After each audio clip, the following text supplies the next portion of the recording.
নির্বাচনের ফলাফল ঘোষণা হওয়ার পরে ৩ দিনের মধ্যে যদি শপথ পড়াতে হয় তাহলে রাষ্ট্রপতি কর্তৃক মনোনীত প্রধান উপদেষ্টার পরামর্শক্রমে রাষ্ট্রপতি কর্তৃক মনোনীত কোনো ব্যক্তি শপথ গ্রহণ করাবেন।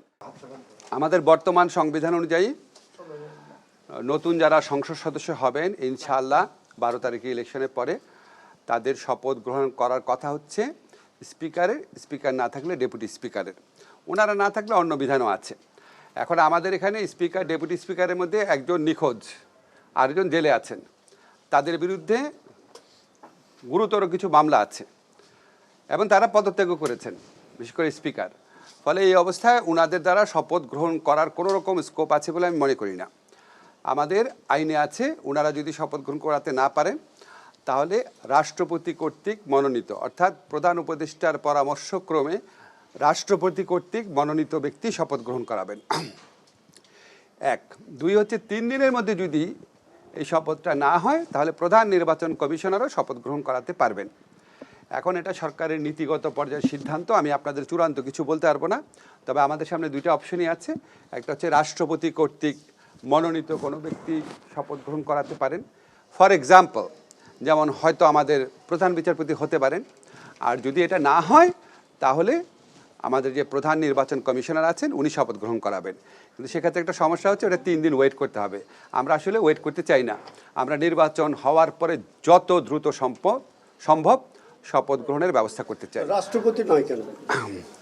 রাষ্ট্রপতি করার তো বিধানই নাই। এমপি না, মন্ত্রীদেরকে তো রাষ্ট্রপতি করেন সবসময়। আমরা তো এমপি নিয়ে কথা বলছি রে ভাই, এমপি নিয়ে কথা বলছি। এখন তারপরে কি হবে ওনারা নিজেরা বুঝবে। আমরা এখন এমপিদের শপথ গ্রহণের কথা বলছি।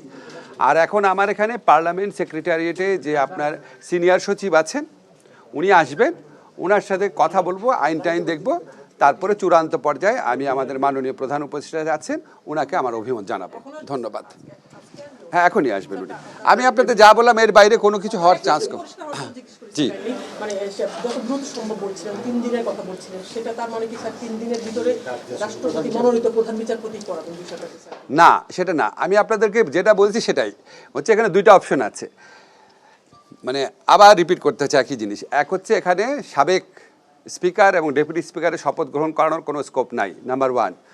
নাম্বার 2 হচ্ছে ওনাদের নির্বাচনের ফলাফল ঘোষণা হওয়ার পরে 3 দিনের মধ্যে যদি শপথ পড়াতে হয় তাহলে রাষ্ট্রপতি কর্তৃক মনোনীত প্রধান উপদেষ্টার পরামর্শক্রমে রাষ্ট্রপতি কর্তৃক মনোনীত কোনো ব্যক্তি শপথ গ্রহণ করাবেন।